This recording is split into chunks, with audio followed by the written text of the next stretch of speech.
Hi everyone, Aaron here for Zollotech. An iOS 26.3 RCO release candidate released to developers and public beta testers a few days ago, and iOS 26.2.1 released to the public over a week ago. But there's even more to talk about since the iOS 26.3 RC is out. What's new video. We'll talk about the latest Apple news, we'll talk about some new features and changes, and we'll talk about the overall experience. Not just my experience, but your experience based off the YouTube community poll on the post page, where at the time of this video, there's over 11,000 votes and 135 comments. I've gone over all the comments to determine what the update is like for most of us, so be sure to stick around toward the end of the video where I'll read some of your comments as well. Now, Apple will celebrate 50 years as a company on April 1st, 2026. It seems there will be some sort of celebration, and I would also love to see if we had some sort of special 50th anniversary edition, whether that's a phone, an iPad, or something else, but there's no guarantee. According to Mark Gurman at Bloomberg, Tim Cook told employees, when you really stop and pause and think about the last 50 years, it makes your heart sing. It really does. I promise some celebration. So again, we should see something sometime around April 1st, and hopefully we'll have some new products as well. The Apple Store in Barcelona will be temporarily closed next weekend on February 14th for improvements. Apple has not said what those improvements will be or how long it will be closed for, so hopefully it reopens soon. But let me know if you're in this area and you've heard any other news as well, as far as maybe other temporary stores or anything to go along with that. Apple continues to grow the Apple TV service, and they've recently announced 12 new shows and started to promote it on YouTube. So if we scroll down, you'll see some things here. If we continue to scroll down, you'll see things coming soon. So it starts with Formula One coming soon on Apple TV, and then a bunch of other shows throughout 2026. So lots of things from TV show series, renewed TV shows, as well as new movies. And on their Apple TV YouTube channel, you'll see Humans of Apple TV. So that's available now. It's a 46-second ad for Apple TV shows. Apple has officially opened up the Swift Student Challenge submissions. This is for WWDC 2026, or the Worldwide Developer Conference, where Apple shows off the latest software, such as iOS 27 for the first time, and then they have betas throughout the summer and a public release in September. So this is now open. They announced it here in the developer app and also on X. You'll see here, Greg Joswiak announced that it says, if you're a student who loves building with Swift, this is your moment to create something incredible and show us what you can do. Swift Student Challenge submissions are now open. So that's available if you qualify. Be sure to submit that in time. Now, Apple has started selling refurbished iPhone 16 models with adjusted prices. They're quite high in general. You'll see a refurbished iPhone 16 Pro Max 1TB is $1,269, and they've knocked it down about $230 recently. This is still fairly expensive, and for about $1,200, I would probably pick up a new iPhone 17 or 17 Pro model. So they did drop the prices, but again, they're fairly expensive. We've been waiting for the new M5 Pro and M5 Max updates to the MacBook Pro lineup. iOS 26.3 seems to make mention of them in the code, so we expect Apple to release the updated MacBook sometime around the launch of iOS 26.3 and of course macOS 26.3, so hopefully we'll see those within the next week or two. When it comes to new features, well, there's nothing new that was found in the RC really, other than what I just mentioned. However, we do have share sheet changes. I've shown some of that before. So for example, if we go into this website here, and maybe I want to share this with someone else, if we go to share, they've now changed the view more button. So this is something that's a little bit better looking, I think, than before. It just sort of cleans up the interface. Also, they've limited precise networking from cellular networks. However, this seems to be on specific devices and specific carriers. So if you have a C1 or C1X modem, you can actually use this on Telecom in Germany. You'll see in the United Kingdom, the United States on Boost Mobile, and in Thailand. It's not all carriers, but you'll be able to turn on precision location tracking or turn it off so that it's harder to track you even while you're using cellular. So this is something we may see roll out to different carriers in the near future. Again, there's no mention of RCS Encryption in iOS 26.3, at least for it being activated yet, so we'll have to wait and see if they push that once it's released to the public. Now, as far as the weekly iOS tip, many people seemed to like it last week when we talked about making the screen a little bit faster in Safari with 120 Hz, and you can do something similar with screen recordings. So if we go into our settings, and then we go to General, and then we go to Screen Capture, you'll see here that we can actually change it from HDR to SDR. So while it's not going to be super smooth compared to maybe 120 Hertz necessarily, you can actually have it in HDR, but if you find that too bright, you can switch it to SDR. A lot of people don't know that that's here, and also since it's just in the same screen capture settings here, you have CarPlay screenshots as well. So if you're ever in your car and you want to take a screenshot, you take one of your phone, and you'll actually see it on your screen as well. Once you took a screenshot, it will capture what's in CarPlay and save it to Photos. So again, full screen previews, automatic visual lookup is there as well, and it's more customizable than people realize. So let me know if that helped you out. Maybe you wanted to turn on or turn off HDR. Let me know which one you selected in the comments below. One thing I wanted to mention that we've confirmed seems to be working, even though they're in the public-facing release notes, is the continuity features that they say are known issues within iOS 26.3. You would think with the RC release notes that this would have been resolved, and it says things such as iPhone mirroring, AirPlay mirroring to Apple TV 4K, continuity camera wirelessly with Mac or Apple TV 4K, and sidecar from Mac to iPad Pro M5 were not working properly. This actually seems to be working just fine for me. I've tested it with my Mac, also with my Apple TV, and it works just fine. For example, if we go here, wait for it to load, you'll see a few different options here, of course, and then we can screen mirror to different devices. So maybe Mac Mini that I'm reading my notes off of here, give it a second, now it's running on screen mirroring on that Mac Mini. So it works just fine for me. I've had no issues with it, but it does seem to be resolved for me, even though it says it's a known issue. So let me know if it's working for you or if you're still having issues with it. As far as app updates, well, there's a couple worth mentioning this week, and the first one has to do with Apple support. This app was updated where it says performance enhancements and bug fixes. However, there's more than that as far as that goes within the app. In some locations within the app, if you're using it for maybe talking to an assistant, there's now a new option for ask a question or ask instead of it just saying chat. So there's a new button there if you're trying to get help or assistance with one of your devices. Also, it's no longer called an early preview, meaning that it's basically out of beta now and just a full-fledged app. So it's now available if you're having issues with your phone, maybe you need to check out your battery and things like that. You can do a lot of the diagnostics right from this app. Another thing that was updated this week, if we go back to the App Store, we have a new app within Arcade. If we go into Arcade, Sid Meier's Civilization 7 was released. So this is the full-fledged game released on iOS, iPadOS, and Mac. Works with a mouse if you're on Mac, or on your iPad with a mouse. It works great, and it's, again, the full base game from Civilization 7. Now, when it comes to the next version of iOS, iOS 27, the original leaks about iOS 27 is that it would incorporate some sort of AI-based health assistant and updated features called Apple Health Plus. However, recent information from Mark Gurman indicates that the feature is either being largely scaled back or canceled altogether in general. Other planned upgrades, though, that were going to be rolled out with that will be added over time to the Health app. So it's supposed to get some sort of redesign fairly soon, but it looks like that chat assistant may be something they push off for now. So we'll have to wait and see what they do with that, but adding more and more features in Health is always useful, but maybe their chatbot they were planning just isn't ready yet. When it comes to releases this week, well, the first thing that released, or at least earlier this week, was a Safari Technology Preview. If we go to download Safari Technology Preview, you'll see it's version 236, and it's available for macOS Tahoe and macOS Sequoia. So if you want to test out either one of those are now available. Apple stopped signing iOS 26.2 this week. That means you can no longer downgrade to that version and leaving only iOS 26.2.1 and iOS 26.3 betas. This is pretty typical. They do this every time a new public release comes out. They stop signing the old one, preventing downgrades. Now, iOS 16.7.14 also released this week, fixing issues with calling emergency services in Australia. So that's available. They pulled the first version, 16.7.13, with issues making emergency service calls, and then of course they pushed this version out. Then also they pushed out watchOS 11.6.2.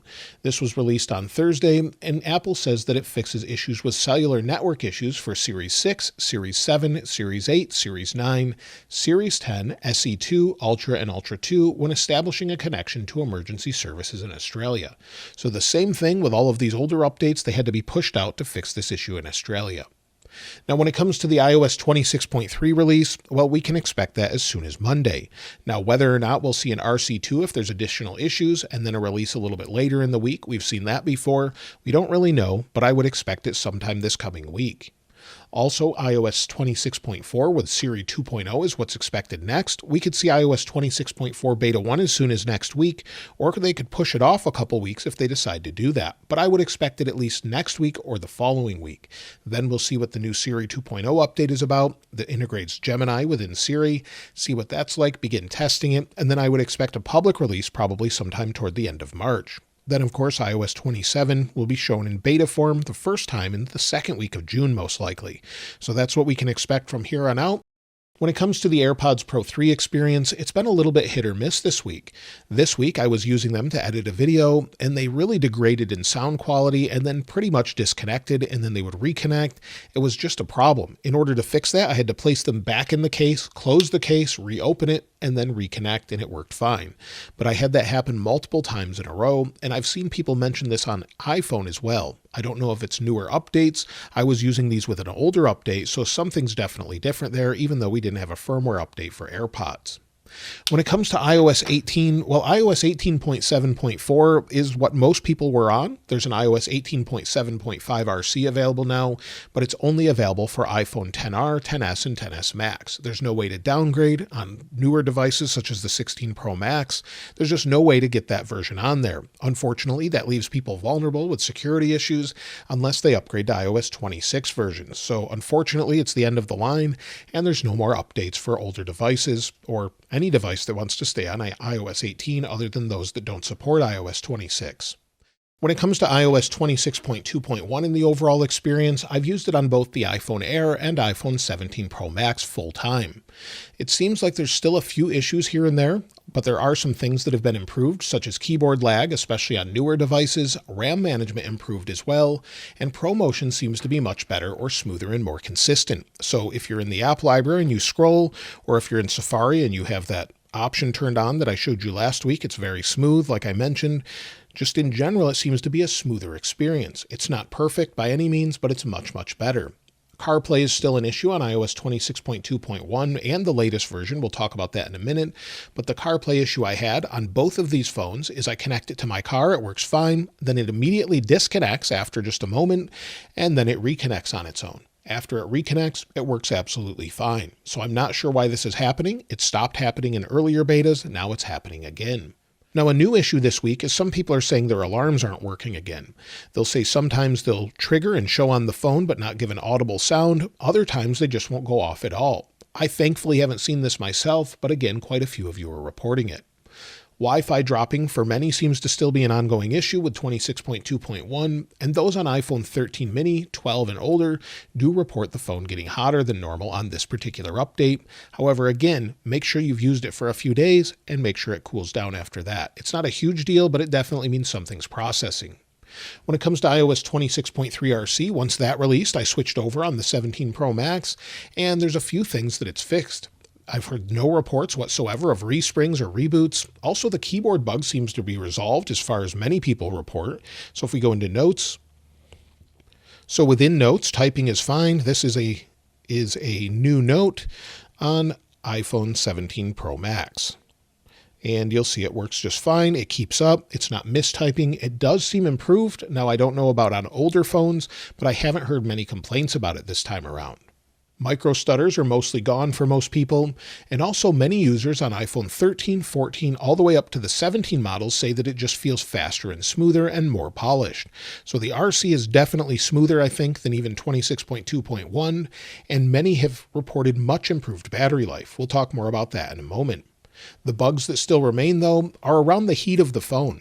After a couple days, it stopped for me, or after a day or so, but some people say that it's still quite hot while they're using it. The wallpaper bug is definitely still there for me. You can see it desaturate as I zoom out or swipe up.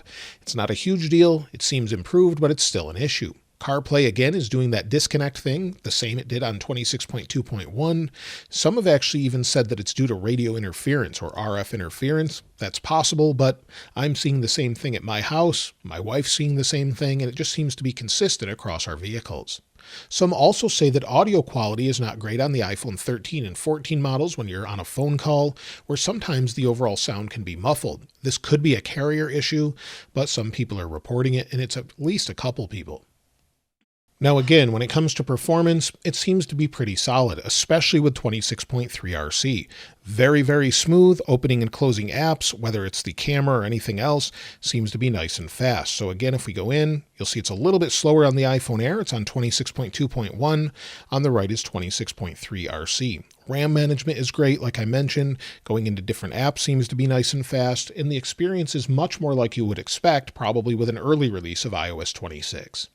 As far as heat and thermals, it seems to be staying nice and cool for the most part. Both devices are nice and cool, but let's go ahead and run benchmarks and see what sort of temperatures we get, and we'll also include the previous beta as well here. If we take a look at temperatures on the iPhone 17 Pro Max running iOS 26.3 RC, we're right around 99 degrees Fahrenheit. On the 17 Pro Max running 26.3 Beta 3, we're around 96 degrees Fahrenheit. And on the iPhone Air running iOS 26.2.1, we're around 105 degrees Fahrenheit or 108 degrees Fahrenheit. So overall, right where you would expect them. They're well within the margin of error. Depending on how they're processing things, it's about the same. Now, if we take a look at benchmarks, you'll see iOS 26.2.1, iOS 26.3 Beta 3, iOS 26.3 RC. They're well within the margin of error. If I ran this a few times on the iOS 26.3 RC version, we'd probably get over 10,000. So these can vary up and down by quite a bit just running them back to back. If we take a look at battery health and battery life, under battery health, you'll see I'm at 100% capacity with just 10 cycles. This is the one I switched to. I talked about it in a follow-up video the other day, so I've been using this for the past few days. And so on iOS 26.2.1, that's when I first started using it. It was okay. It was getting better over the next few days, but I got 3 hours and 15 minutes of screen active time, 7 hours and 53 minutes of screen idle time with 62% of the battery used. Now, depending on how you're using this could vary, but for my experience, this is almost double what I was getting on the iPhone Air. As far as iOS 26.3 RC, I had 5 hours and 7 minutes of screen active time, 6 hours and 20 minutes of screen idle time, and used 93% of the battery. Again, it seems to improve, but let's take a look at Nate's battery life, and he seems to get similar battery life on a 17 Pro Max at 100% battery health. 4 hours and 54 minutes of screen active time, 6 hours and 23 minutes of screen idle time, and used 76% of the battery. So for me, getting 6 to 7 hours of screen on time is actually quite good with all the different things I have running in the background. Some people are getting 12 and 13 hours of screen on time as well. In fact, 53% that are on 26.2.1 had said that it's better battery life than iOS 26.2. But with iOS 26.3 RC, 83% of the comments say that battery has improved. So 8 out of 10 people, only 17% say that it's worse than iOS 26.2.1 or previous betas. When it comes to the overall experience and what you had to say, let's go ahead and take a look at some of your comments. Aiden Middleton 4550 said, I'm currently on iOS 26.2.1 on iPhone 17 Pro Max. Battery life has been incredibly easy, lasts me a full day with light to moderate use, plus performance has felt nice and snappy, much better than 26.2. Can't wait for iOS 26.4. Overall, I'm super happy with it. Nothing to complain about. Apple is moving in the right direction when it comes to stability. Chris Parmer 4983 said, I've been using iOS 26.3 RC on my iPhone 17 Pro. Battery life has been good. The standby battery drain has been great. I easily get all day battery life with moderate use. Overall performance has been smooth and snappy. A few minor bugs, but not anything I would bother writing negative comments on. My perception of the Apple software still seems to improve with positive results. Good update I would recommend for anyone with newer devices. Tim R3255 said, I'm using iOS 26.3 RC on my 17 Pro and my experience has been good. No hiccups, no slowdown, the phone stays cool and battery life is good. Good experience so far. J Muse says iOS 26.3 RC on iPhone 13 works good. Animations are smooth and the battery drain has improved. Lokman Syed says iOS 26.3 RC on my iPhone 17 Pro Max has been very stable. Very minor visual bugs. Battery life has been incredible. The best I've seen since iOS 18. This is what iOS 26 should have been from the very start. If we take a look at iPhone storage, we'll go to Settings, General, and then iPhone Storage. Scroll to the bottom, and you'll see iOS is taking up 23.03 gigabytes on iOS 26.3 Beta 3 and 20.58 gigabytes on iOS 26.3 RC. For some reason on this blue iPhone 17 Pro Max, Apple Intelligence is about 3 gigabytes more than any other device. but overall, it's what you would expect. It's a very minor size update, and that's what you would expect. Now, if we take a look at system data, I've seen quite a few people concerned about this, but honestly, this is nothing you should even be looking at unless you can't install apps. It fully manages itself, its cache, and goes up and down as needed. So typically it's something you can ignore and will change on its own. With iOS 18.7.4 and the upcoming iOS 18.7.5, it's the end of the line. There's no way to install it on things such as the iPhone 16 Pro Max. The only way you can use it is if you're on iPhone XR, XS, and XS Max. So you'll be vulnerable to security issues, and you'll have to update to iOS 26 if you want to make sure that your phone is secure. I wish Apple would change this, but for now, this is what they're doing. When it comes to iOS 26.2.1, well, it's been a polarizing update. 53% of comments say that the update is good, with good performance and battery life, where the other half has odd bugs with UI elements, slowness with liquid glass, especially on older devices, and the update seemed to fix quite a few things, but again, it's just not as polished as we expect. With iOS 26.3 RC, it's the polish update. Most people so far find iOS 26.3 RC to be much improved, much better speed, better ProMotion, and it has good performance, good battery life, and everything else. It still does have a few minor bugs, such as the CarPlay issue I mentioned before, and that could be ironed out with the public release in a few days. So hopefully we see that. And so that's everything with iOS 26.2.1 and iOS 26.3 RC. Maybe we'll see an RC2, or we'll just have the public release as soon as Monday. Hopefully we'll get some major updates though, and it just makes everything better with iOS 26. Let me know your experience in the comments below, and of course I'll link this wallpaper in the description like I normally do. If you haven't subscribed already though, please subscribe, and if you enjoyed the video, please give it a like. As always, thanks for watching. This is Aaron. I'll see you next time.